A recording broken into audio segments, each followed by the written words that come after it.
പിതാവിന്റെയും പുത്രന്റെയും പരിശുദ്ധാത്മാവിന്റെയും നാമത്തിൽ ആമേൻ. എന്റെ പ്രിയപ്പെട്ടവരെ, ഇന്ന് നവംബർ 13 വ്യാഴാഴ്ച. അമ്മേ പരിശുദ്ധമേ, അമ്മേ പരിശുദ്ധമേ, ദൈവമാതാവേ, കൃപാസനത്തിലൂടെ ഞങ്ങളുടെ ദേശത്തിനും അമ്മ മധ്യസ്ഥം തേടി തന്ന എല്ലാ അനുഗ്രഹങ്ങൾക്കും കൃപകൾക്കും ഞങ്ങളിപ്പോൾ ഹൃദയം നിറഞ്ഞ നന്ദി പറയുന്നു. അമ്മേ പരിശുദ്ധമേ, ദൈവമാതാവേ, 2004 ഡിസംബർ 7 ഉച്ചകഴിഞ്ഞ് 2:30 കൃപാസനത്തിൽ സംഭവിച്ച അമ്മയുടെ പ്രത്യക്ഷപ്പെടലിനെ കുറിച്ച് തിരുസഭയ്ക്ക് സമർപ്പിച്ചിരിക്കുന്ന സഭാത്മകമായ പഠനം ആരംഭിക്കുവാൻ ഞങ്ങൾ പ്രാർത്ഥിക്കുന്നു. അമ്മേ പരിശുദ്ധമേ, ഭൂസ്വർലോകങ്ങളുടെ രാജ്ഞിയായ അങ്ങേയ്ക്ക് ഭൗമസംരക്ഷണത്തിനായി പ്രപഞ്ചപ്രകൃതിയെ തന്നെ തിരുസഭ പ്രതിഷ്ഠിക്കുവാൻ ഈ പ്രത്യക്ഷീകരണം വഴി ഇടയാക്കണമേ. പരിശുദ്ധമേ, ജപമാല മാതാവേ, സകല കൃപാസനം പ്രാർത്ഥനയോടും ചേർന്ന് ഞങ്ങളിപ്പോൾ പ്രാർത്ഥിക്കുന്ന ഈ കുടുംബത്തിന്റെ പ്രത്യേക നിയോഗം മക്കളെ.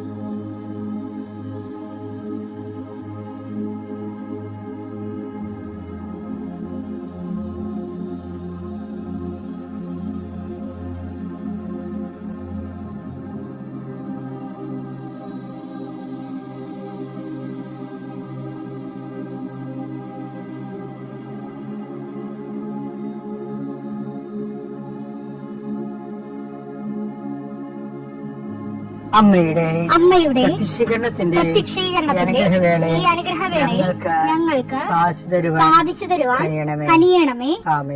വിശ്വാസ പ്രമാണം. സർവശക്തനായ പിതാവും ആകാശത്തിന്റെയും ഭൂമിയുടെയും സൃഷ്ടാവുമായ ദൈവത്തിൽ ഞാൻ വിശ്വസിക്കുന്നു. അവിടുത്തെ ഏകപുത്രനും ഞങ്ങളുടെ കർത്താവുമായ ഈശോ മിശിഹായിലും ഞാൻ വിശ്വസിക്കുന്നു. ഈ പുത്രൻ പരിശുദ്ധാത്മാവിനാൽ ഗർഭസ്ഥനായി കന്യകാമറിയത്തിൽ നിന്ന് പിറന്ന് പൊന്തിയോസ് പീലാത്തോസിന്റെ കാലത്ത് പീഡകൾ സഹിച്ച് കുരിശിൽ തറയ്ക്കപ്പെട്ട് മരിച്ച് അടക്കപ്പെട്ട് പാതാളങ്ങളിൽ ഇറങ്ങി മരിച്ചവരുടെ ഇടയിൽ നിന്ന് 3-ാം നാൾ ഉയർത്ത് സ്വർഗത്തിലേക്ക് എഴുന്നള്ളി സർവശക്തിയുള്ള പിതാവായ ദൈവത്തിന്റെ വലതുഭാഗത്തിരിക്കുന്നു. അവിടെ നിന്ന് ജീവിക്കുന്നവരെയും മരിച്ചവരെയും വിധിക്കുവാൻ വരുമെന്നും ഞാൻ വിശ്വസിക്കുന്നു. പരിശുദ്ധാത്മാവിലും ഞാൻ വിശ്വസിക്കുന്നു. വിശുദ്ധ കത്തോലിക്കാ സഭയിലും പുണ്യവാന്മാരുടെ ഐക്യത്തിലും പാപങ്ങളുടെ മോചനത്തിലും ശരീരത്തിന്റെ ഉയർപ്പിലും നിത്യമായ ജീവിതത്തിലും ഞാൻ വിശ്വസിക്കുന്നു. ആമേൻ. സുഖസ്ഥനായ ഞങ്ങളുടെ പിതാവേ, അങ്ങയുടെ നാമം പൂജിതമാകണമേ. അങ്ങയുടെ രാജ്യം വരണമേ. അങ്ങയുടെ തിരുമനസ് സ്വർഗത്തിലെ പോലെ ഭൂമിയിലുമാകണമേ. അന്നു വേണ്ടുന്ന ആഹാരം ഇന്ന് ഞങ്ങൾക്ക് തരണമേ. ഞങ്ങളോട് തെറ്റ് ചെയ്യുന്നവരോട് ഞങ്ങൾ ക്ഷമിക്കുന്നത് പോലെ ഞങ്ങളുടെ തെറ്റുകൾ ഞങ്ങളോടും ക്ഷമിക്കണമേ. ഞങ്ങളെ പ്രലോഭനത്തിൽ ഉൾപ്പെടുത്തരുതേ, തിന്മയിൽ ഞങ്ങൾ രക്ഷിക്കണമേ. ആമേൻ. കർത്താവ് അങ്ങയുടെ കൂടെ സ്ത്രീകളിൽ അങ്ങ് അനുഗ്രഹിക്കപ്പെട്ടവളാകുന്നു. അങ്ങയുടെ ഉദരത്തിൻ ഫലമായി ഈശോ അനുഗ്രഹിക്കപ്പെട്ടവനാകുന്നു. പരിശുദ്ധ മറിയമേ, തമ്പുരാന്റെ അമ്മേ, പാപികളായ ഞങ്ങൾക്ക് വേണ്ടി ഇപ്പോഴും ഞങ്ങളുടെ മരണസമയത്തും തമ്പുരാനോട് അപേക്ഷിക്കണമേ. ആമേൻ. കർത്താവേ, നിന്റെ ഉന്നതമായ നാമത്തിന് സ്തോത്രം ചെയ്യുന്നു. കർത്താവേ, നിന്റെ വിശുദ്ധ പൗരോഹിത്യത്തെ മഹത്വപ്പെടുത്തണം. കർത്താവെ, സഭയിലുള്ള സാന്നിധ്യം പ്രകടമാക്കണം. 39 വർഷം ഞാൻ അർപ്പിച്ച കൃപാന്റെ യുവതിയാൽ കൃപാസ്ഥാനത്താരെ ജീവനോടെ പ്രത്യക്ഷപ്പെട്ട പരിശുദ്ധ അമ്മയുടെ മാധ്യസ്ഥത്താൽ പിതാവിന്റെയും പുത്രന്റെയും പരിശുദ്ധാത്മാവിന്റെ നാമത്തില് ഞാൻ നിങ്ങളെ ആശീർവദിക്കുന്നു. ഈ മക്കളുടെ ഡോക്യുമെന്റുകളെല്ലാം ഞാൻ ആശ്രയിച്ച് പ്രാർത്ഥിക്കണേ ചെയ്യും. അവരുടെ കൈകളിൽ അതില്ല എങ്കിലും ഡോക്യുമെന്റുകൾ നിങ്ങൾ മനസ്സിൽ ഓർക്കുക. ചില ഹോൾ ടിക്കറ്റ് ആകാം, ചിലപ്പോൾ വീടിന്റെ പ്രമാണമാകാം, ചിലപ്പോൾ ലോൺ എടുക്കാൻ വേണ്ടിയുള്ള ശ്രമമാകാം, വസ്തു കൈമാറുന്നതിന് വേണ്ടിയുള്ള തടസ്സമാകാം. വസ്തു വിൽക്കുകയും വാങ്ങുകയും ചെയ്യുന്നവരുണ്ട്, വൃക്ഷങ്ങൾ വിൽക്കുന്നവരുണ്ട്, മൃഗങ്ങളെ വിൽക്കുന്നവർ വാങ്ങുന്നവരുണ്ട്. ആ എല്ലാ മേഖലകളും ചെറിയ ചെറിയ കടകമ്പോളങ്ങളെ കൊണ്ടും വലിയ ഏജൻസികൾ കൊണ്ടും ജീവിക്കുന്നവരുണ്ട്. രോഗപീഠകൾ വലയുന്നവരെ അവരുടെ ശരീരത്തിന് വിവിധ ഭാഗങ്ങൾ കൈകൾ വെച്ചുകൊണ്ട് പ്രാർത്ഥിക്കുക. എന്റെ കർത്താവിന്റെ ഉന്നതമായ നാമത്തിൽ സഭയുടെ അധികാരത്തിൽ ഒരു ചടയാത്തി കൃപാസ്ഥാനത്താരെ ജീവനോടെ പ്രത്യക്ഷപ്പെട്ട മാതാവിന്റെ മധ്യസ്ഥത്തിന് രോഗപീഠകളെ ഈശ്വനാമത്തിൽ സൗഖ്യം പ്രാപിക്കും. നാളെ നവംബർ 14 വെള്ളിയാഴ്ച ഈ 2 സബ്ജക്റ്റ് നമ്മൾ കണ്ടിട്ടാണ്. ഇന്ന് പറയണത് നാളെ പറയണത്. അതായത് എന്താ സബ്ജക്റ്റിന്റെ പൊതുപ്പേരെന്ന് പറയുന്നത് വിശ്വാസ ജീവിതത്തിന്റെ ഔട്ട്ലെറ്റുകളെ കുറിച്ചാണ് പറയുന്നത്. വിശ്വാസ ജീവിതത്തിന്റെ ഔട്ട്ലെറ്റുകൾ. ഒന്നാമത്തെ ഔട്ട്ലെറ്റിനെ കുറിച്ച് ഇന്ന് പറയാം, രണ്ടാമത്തെ ഔട്ട്ലെറ്റിനെ കുറിച്ച് നാളെ പറയാം. ഇന്ന് പറയണത് വിശ്വാസത്തിന് 2 ഔട്ട്ലെറ്റുകളുണ്ട്. ഒരു ഔട്ട്ലെറ്റ് പറഞ്ഞാൽ എന്താ അറിയാമോ? അതായത് ഇപ്പൊ വേസ്റ്റ് വാട്ടർ ഇല്ലേ, ഭയങ്കര പ്രശ്നമല്ലേ വേസ്റ്റ് മാനേജ്മെന്റ് എന്ന് പറയണത്. കുറെ വേസ്റ്റ് മാനേജ്മെന്റ് പറയുമ്പോൾ വേസ്റ്റ് വാട്ടർ ഉണ്ടാകും, പിന്നെ വേസ്റ്റ് ആയിട്ടുള്ള കുറെ വേസ്റ്റ് ഉണ്ടാവില്ല. വേസ്റ്റ് ഒരു ലൈഫ് മുന്നോട്ട് പോകുമ്പോൾ കുറച്ച് എന്തുമാത്രം വേസ്റ്റ് കുറക്കാൻ പറ്റും അത്രയും നല്ലത്. പക്ഷെ എന്നാലും വേസ്റ്റ് ഉണ്ടാകും.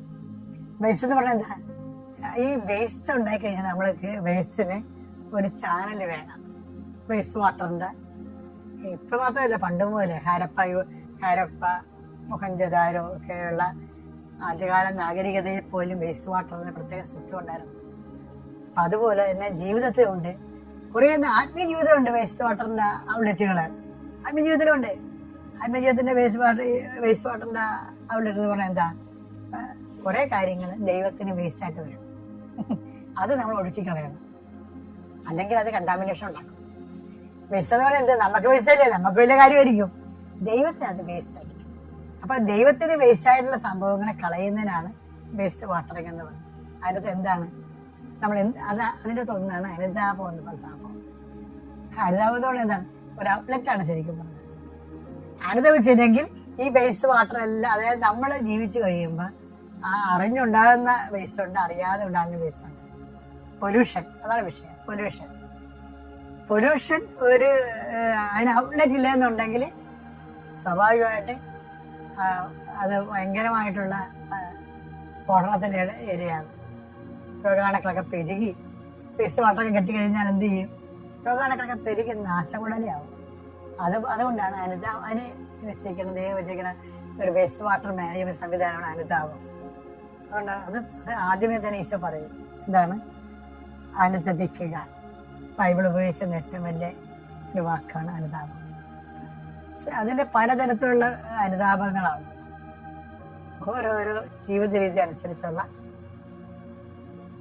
ഓരോരോ ജീവിത രീതിക്ക് അതിൻ്റെതായിട്ടുള്ള അനുതാപ മേഖലകളും അനുതാപ മുറകളും ഉണ്ട്. അപ്പൊ നമ്മള് വേസ്റ്റ് ഔട്ട്ലെറ്റുകൾ ഉണ്ടായാലും ശരി, അത് തിരിച്ചു ഒഴുകാൻ അനുവദിക്കരുത്. അതാണ് മനസ്താപത്തിൽ പറയണത്. മേലിൽ പാപം ചെയ്യലെന്നൊക്കെ പറയത്തില്ലേ, തിരിച്ച് വേസ്റ്റ് വാട്ടർ ഒഴുക്കിവിട്ട സാധനം തിരിച്ചു വരണില്ലേ. അതുകൊണ്ട് നമ്മൾ ശരിക്കും പറഞ്ഞ ദൈവിക ജീവിതം ഉണ്ടല്ലോ, അത്രയ്ക്ക് പാടുള്ളതല്ല ശരിക്കും. ദൈവത്തെ കാണാന്ന് പറഞ്ഞാൽ പോലും അത് ദൈവത്തെ കാണാൻ മനുഷ്യന് ഉള്ളൊരു റൈറ്റ് ഉണ്ട്. ശരിക്കും പറഞ്ഞാൽ റൈറ്റ് ഉണ്ട്. വേറെ വിശ്വാസിക്ക് ദൈവത്തിന് വേണ്ടി ജീവിക്കണമെന്നൊക്കെ ആഗ്രഹിക്കുന്നവർ ദൈവത്തിന് വേണ്ടി ഫുൾ ടൈമേഴ്സ് ആയിട്ട് ജീവിക്കുന്നവർ, അവർക്കൊക്കെ റൈറ്റ് ഉണ്ട് ശരിക്കും പറഞ്ഞാൽ ദൈവത്തെ കാണാൻ. അല്ലാത്തവർക്ക് അവരുടെ രീതി റൈറ്റ് ഉണ്ട്. ദൈവം ആ നീതി നിറവേറ്റണത് ദൈവം ഇങ്ങനെ വന്ന് പ്രത്യക്ഷപ്പെട്ടല്ല, അതിനാണ് ഈ അമ്മയെ പ്രത്യക്ഷപ്പെടുന്നത്. അമ്മ വ്യക്തിപരമായിട്ട് പ്രത്യക്ഷപ്പെടുന്നവരുണ്ട്, അമ്മ സമൂഹത്തെ പ്രത്യക്ഷപ്പെടുന്നവരുണ്ട്. വ്യത്യസ്തമായ രീതിയിൽ അമ്മയ്ക്കത് ആ ദൈവ അനുവാദം ഇതാ നിന്റെ അമ്മയെന്ന് ഈശോ പറഞ്ഞപ്പോൾ തന്നെ നമ്മളെല്ലാവരുടെയും അമ്മ എന്ന രീതിയിൽ അമ്മയ്ക്ക് കൂടുതൽ സ്വാതന്ത്ര്യവും സാധ്യതയുമാണ് വന്നിരിക്കുന്നത്. അതുകൊണ്ടാണ് ഈ വ്യക്തിപരമായ മരിയ എക്സ്പീരിയൻസ് ഒക്കെ ഒത്തിരി കൂടുന്നതിൻ്റെ കാരണങ്ങൾ അതാണ്. അത് ഒരു അനുഭവം ഇല്ലാത്തവരോട് പറഞ്ഞിട്ട് ഒരു കഥയില്ല. ഞാൻ 2 പ്രാവശ്യം അമ്മയെ നേരിട്ട് കണ്ട ആളാണ്. പക്ഷെ അത് മറ്റുള്ളവർ പറയുമ്പോൾ അവരിത് ചിരിക്കാൻ കാണാം. ഞാൻ അച്ഛന്മാരൊക്കെ എനിക്ക് തോന്നിയതായിരിക്കും. എന്നെ ആദ്യമൊക്കെ കാര്യമൊക്കെ പറയണത് ഇതൊക്കെ കുഴപ്പമുള്ളതൊക്കെയാണ് അവർ പറയണത്. ചിലര് തമാശ പറയണതേ.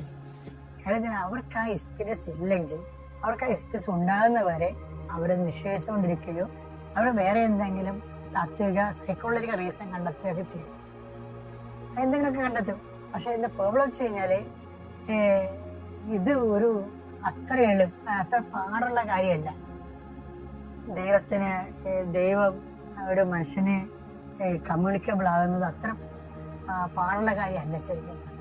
ദൈവവചനം നമ്മൾ ദൈവസ്നേഹത്തോടെ അനുഷ്ഠിക്കുമ്പോൾ തീർച്ചയായിട്ടും അടയാളങ്ങൾ വരും. അടയാളം എന്ന് പറഞ്ഞാൽ എന്താണ്? ദൈവം വിദൂരസ്ഥനല്ല, സമീപസ്ഥനാണ്. അത് വാഗ്ദാനമാണ്. അതാണ് ഈ അടയാളങ്ങൾ ആൾക്കാർക്ക് ലഭിക്കാൻ കാരണം. അതാണ് അപ്പൊ എന്നിട്ട് ഈശോ പറയും ഹൃദയ ശുദ്ധിയുള്ളവർ ദൈവത്തെ കാണും എന്ന് വെച്ച് കഴിഞ്ഞാൽ തലക്കന ഇല്ലാത്തവരെന്ന് തന്നെ അർത്ഥം. പിന്നെ ആത്മാർത്ഥതയും നിഷ്കളങ്കമായ ദൈവത്തെ അന്വേഷിക്കുന്നവരെ, നിഷ്കളങ്കതയാണ്. വേറെ ദൈവത്തോട് സ്നേഹം കൊണ്ട് ദൈവത്തെ അന്വേഷിക്കുന്ന ആൾക്കാരില്ല, അവർക്ക് ദൈവം. പിന്നെ ഹൃദയം നുറുങ്ങിയവർ, ദൈവത്തെ ഓർത്തിട്ട് നുറുങ്ങുന്ന ആൾക്കാർ ദൈവ സമീപസ്ഥരാണ്. അപ്പൊ അത് ഒത്തിരി പേരുടെ അനുഭവങ്ങളിൽ നിന്നാണ് സങ്കീർത്തനമൊക്കെ വരണത്. ഇപ്പൊ നമ്മള് പറയുന്ന പ്രധാനപ്പെട്ട കാര്യം അനുതാപം. എപ്പോഴും നമ്മൾ ഓർത്ത് അനുതാപം. ഇപ്പൊ പാപം കുറിച്ച് അനുദപിക്കുന്നതിന്റെ പിന്നില് ഈ ഒരു വേസ്റ്റ് മാനേജ്മെന്റ് ഉണ്ട്. കാര്യം കുറെ ജീവിച്ചു വരുമ്പോ കള്ളത്തരവും നുണപടത്തിൽ അറിയാതെ പറയും, അറിഞ്ഞു പറയും, വിചാരത്താലും വാക്കാലും പ്രവൃത്തിയാലും ഇതുപോലെ സംഭവങ്ങൾ കൂടുന്നുണ്ട്. അല്ലെങ്കിൽ പിന്നെ കുർബാനയുടെ ഇടയ്ക്ക് എല്ലാ കുർബാനയ്ക്കും എന്റെ വീഴ എന്ന് പറയണ.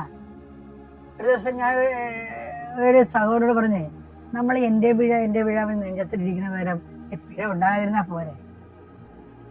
അതല്ലേ ആത്മാർത്ഥം. എന്റെ വീഴ എന്റെ വലിയ പിഴ എന്ന് പറഞ്ഞുകൊണ്ട് കുർബാനയുടെ തുടക്കം തന്നെ നമ്മൾ നെഞ്ചത്തിരിക്കുന്നത് എല്ലാ ദിവസവും സ്ഥിരം പരിപാടിയായിട്ട് ചെയ്യണേക്കാൾ ഈ വലിയ പിഴ എങ്ങനെ ഉണ്ടാകണത്?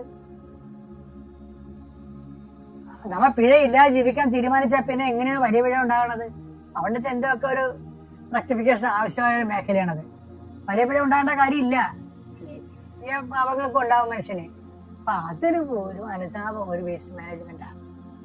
കുറെ നാൾ ജീവിക്കുമ്പോ അറിയാതെ ഉണ്ടാകുന്ന ഈ ജങ്ക് ഇല്ലേ, നമ്മൾ കമ്പ്യൂട്ടർ വർക്ക് ചെയ്യുമ്പോൾ ജങ്ക് എന്നൊരു സാധനം ഉണ്ടല്ലേ, അത് നമ്മളെ അടുത്ത് ഡസ്റ്റ്ബിന്നിൽ ഇടുന്നില്ലേ. അപ്പൊ അതുപോലെ ജങ്ക് ഫയൽസ് ഉണ്ടാകുന്നത് അത് മാനേജ് ചെയ്യുന്ന ഒരു വിഷയമാണ് അനുതാപം. അനുതാപം നമ്മൾ ശ്രദ്ധിക്കുമ്പോൾ ആത്മാർത്ഥമാണെന്ന് ദൈവം നോക്കത്തുള്ളൂ. അനുതാപത്തിന് പ്രശ്നമൊന്നുമില്ല, പക്ഷെ ദൈവം ഒന്നും നോക്കുന്നത് അത് ആത്മാർത്ഥമാണോ എന്ന് വെച്ച് കഴിഞ്ഞാൽ ഈ ആളിനെ അത് റിപ്പീറ്റ് ചെയ്യുക എന്നുള്ളതാണ്. ഈ റിപ്പീറ്റ് ചെയ്യാതിരിക്കാനുള്ള ശ്രമങ്ങളില്ലെങ്കിൽ അനുതാപത്തിന്റെ വേസ്റ്റ് വാട്ടർ തിരിച്ചൊഴുകാൻ സാധ്യതയുണ്ട്. ഇത് വളരെ ശ്രദ്ധിക്കണം. കാര്യം ഞങ്ങളെ പ്രലോഭനത്തിൽ ഉൾപ്പെടുത്തരുത് എന്ന് കർത്താവ് ഒരു പ്രാർത്ഥന തന്നിട്ടുണ്ടെങ്കിൽ ദൈവത്തിനെ ഒന്ന് ചിന്തിച്ച്, പ്രലോഭനത്തിൽ ഉൾപ്പെടാതെ ജീവിക്കാനുള്ള ഒരു സാധ്യത ഉണ്ടെന്നല്ലേ എൻ്റെ അർത്ഥം. ആ സാധ്യതയാണ് നമ്മൾ പ്രാർത്ഥിക്കുന്നത്. കർത്താവ് ഞങ്ങളെ പ്രലോഭനത്തിൽ ഉൾപ്പെടുത്തരുത്. ഇനി ഉൾപ്പെട്ടു പോയാൽ അത് വീണ്ടും റിപ്പീറ്റ് ചെയ്യണമെന്നുണ്ടെങ്കിൽ അത് പരിശുദ്ധാത്മാവിനെതിരായിട്ടുള്ള നമ്മൾ ദൈവത്തോട് പറഞ്ഞതിന് ശേഷം പിന്നെ എല്ലാം വീക്കാണെന്നൊരു കാര്യമില്ല. എല്ലാം വീക്കെന്ന് പറയുന്നത് നമ്മൾ ആ വീക്ക്നെസ് പറഞ്ഞ് ലൈസൻസ് ഉണ്ടാക്കിയെടുക്കുന്നതാണ്. അതൊന്നും ആത്മാർത്ഥമായിട്ടുള്ള വിഷയമല്ല. നമ്മൾ അത് ബോധപൂർവ്വം ശ്രമിക്കുന്നില്ല എന്നുള്ളതാണ് വിഷയം. ബോധപൂർവ്വം നമ്മൾ ശ്രമിക്കുന്നില്ല. അവൻ നൽകുന്ന ഒരു ഔദാര്യം കൈപ്പറ്റിക്കൊണ്ട് പാപത്തിന്റെ അടിമയായിട്ട് അടുത്തോട് കൈപ്പറ്റി ജീവിക്കുക എന്നുള്ള നിയമം പ്രോഗ്രാമും അനുഗ്രഹം അടിച്ചു മാറ്റാൻ വേണ്ടി ദൈവത്തെ ഒരു ഉപാധിയെ കാണിക്കുന്ന ആത്മീയ പാപ്പരത്വത്തിനെ ഒന്നും അനുതാപമായിട്ട് കണക്ഷൻ വരത്തില്ല. അതൊന്നും ശ്രദ്ധിക്കണം. ഇത് തീവ്രമായിട്ട് ആഗ്രഹിക്കും ദൈവത്തെ, ബാക്കി എല്ലാം ദൈവം ക്രമീകരിക്കും. അനുതാപമാണ് ഒന്നാമത്തെ ഔട്ട്ലെറ്റ്.